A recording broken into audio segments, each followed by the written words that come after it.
Magandang araw mga bata! Ako nga pala si Ate Denden. Ako yung makakasama nyo sa araw na to. Pati na rin ang partner ko na si... Nasaan na ba yung partner ko na yun? Dashing through the snow in a one-horse open sleigh, all the fancy go, hopping all the way. Nako, tatapol po, aga-aga pa, numamas po. Ano kaya pala di kita makita kanina? Correction, Ate Denden, hindi maaga pa kasi 8 days na lang, Pasko na. Lalo sa gabi yung kalendaryo. Ano pang date na ngayon? December 17 na, Ate Den. Kaya naman, iilang tulog na lang ang meron tayo. Excited na nga ako, kaya ito, nagpa-practice na ako ng pangangaroling. Grabe, napakabilis naman talaga ng panahon. Parang kailan lang sinalubong natin yung 2023. Tapos ngayon, walang tulog na, Pasko na. Eh di nagpapakabait ka na yan. Kasi alam mo na, parang yung regalo na gusto mo, bibilin sa'yo nila nanay at tatay. Ganon-ganon ako ng bata kasi ako eh. Hay nako, oo naman, Ate Den. Lahat ng utos, sinusunod ko. Talagang nagpapakabait ako. Talaga? Lahat ng utos?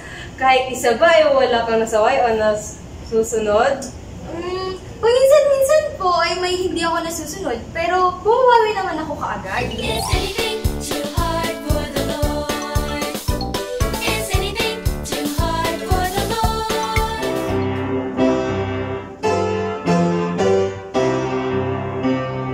Rise and shine and give God the glory, glory. Rise and shine and give God the glory, glory. Rise and shine and give God the glory, glory. Children of the Lord.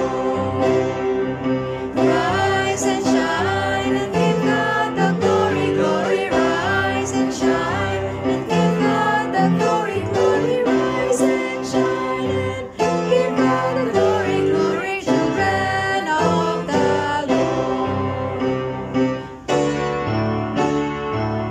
Rise and shine and give God the glory, glory. Rise and shine and give God the glory, glory. Rise and shine and give God the glory, glory. Children of the Lord. Is anything too hard for the Lord? Is anything too hard for the Lord? Leviticus chapter 19 verse 37. At inyong iingatan ang lahat ng aking paluntuntunan at ang lahat ng aking kahatulan at inyong isasagawa, ako ang Panginoon. Isa pa mga bata. Leviticus chapter 19 verse 37. At inyong iingatan ang lahat ng aking paluntuntunan at ang lahat ng aking kahatulan at inyong isasagawa, ako ang Panginoon. Is anything too hard for the Lord? Is anything too hard for the Lord? Binigyan ng Diyos ang bayan ng Israel ng iba pang mga pinuno na tinatawag na mga hukom para iligtas sila sa kanilang mga kaaway. Habang nabubuhay ang kanilang pinuno, pinaglilingkuran nila ang Diyos. Pero tuwing namamatay ang kanilang pinuno, bumabalik sila sa paglilingkod sa mga Diyos-Diyosan at nagkakasala ng higit pa kaysa sa dati. Nagagalit sa kanila ang Diyos at hinahayaan niyang masakop sila ng kanilang mga kaaway. Ang ilan sa mga ito ay ang mga Amalekita at ang mga Filisteo. Lumipas ang maraming taon, nagpasya ang mga Israelita na nais nilang magkaroon ng hari kagaya ng ibang mga bansa sa paligid nila. Nang panahong iyon, ang namumuno sa kanila ay si Samuel, isang lalaking tapat na naglilingkod sa Diyos. Lumapit kay Samuel ang mga pinuno ng Israel at hiniling na bigyan sila ng isang hari. Nanalangin si Samuel sa Diyos, sinabi sa kanya ng Diyos, Bukas ay isusugo ko sa iyo ang isang lalaki mula sa lahi ni Benjamin.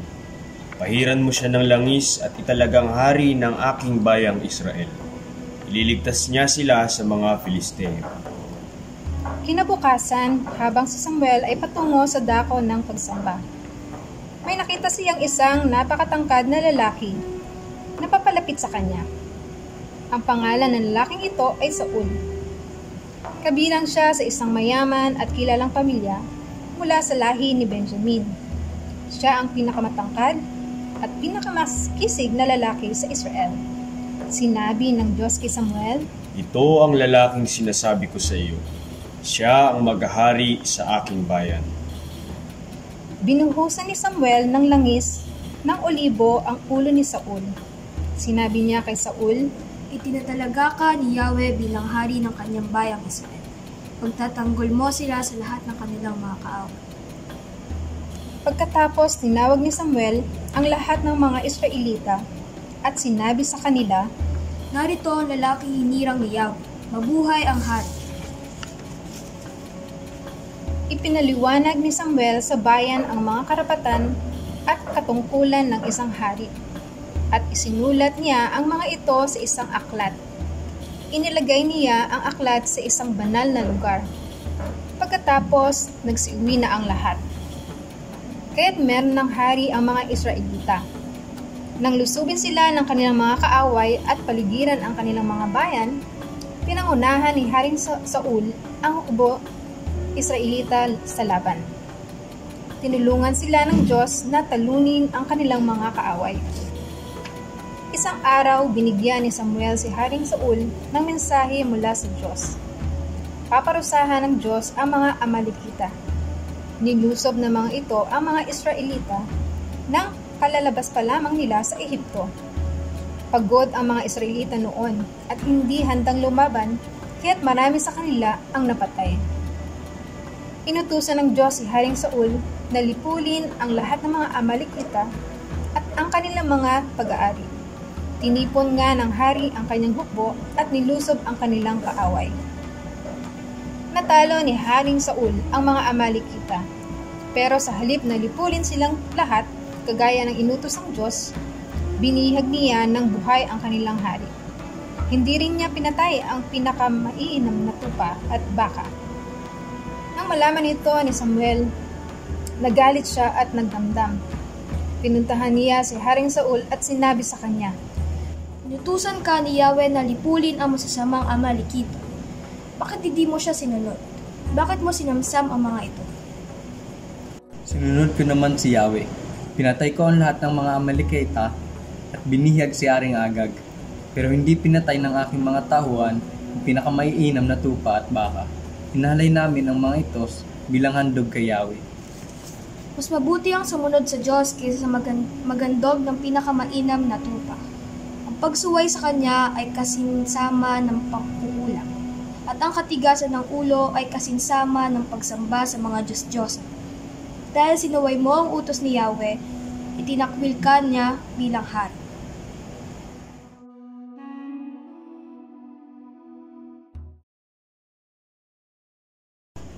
Si Haring Saul pala ang unang hari ng Israel, at siya ay hinirang ng ating Panginoon upang mamuno sa kanyang mga anak. At may mga utos ang Panginoon kay Haring Saul na hindi niya nasusunod. Tama ka dyan, Ate Rika. Hindi lahat ng inutos ng Panginoon ay sinunod ni Haring Saul. Kaya naman dahil dito ay itinakwil siya ng Diyos bilang hari. Dahil ang pagsuway sa Panginoon ay kasama ng pagkukulang at pagsamba sa mga Diyos-Diyosan. Mga bata, maraming pagkakataon na akala natin basta't sinusunod natin ang ilan sa mga utos ng Panginoon ay ayos lang na hindi na natin sundin ang iba. Ngunit, ito ay hindi dapat nating ugaliin gawin. Halimbawa na lang mga bata, kapag iniisip na iba basta sila ay nagbabasa ng Bible at nananalangin, ay hindi na nila kailangan dumalo o pumunta sa pagtitipon tuwing linggo. Ito ay dapat hindi natin ginagawa.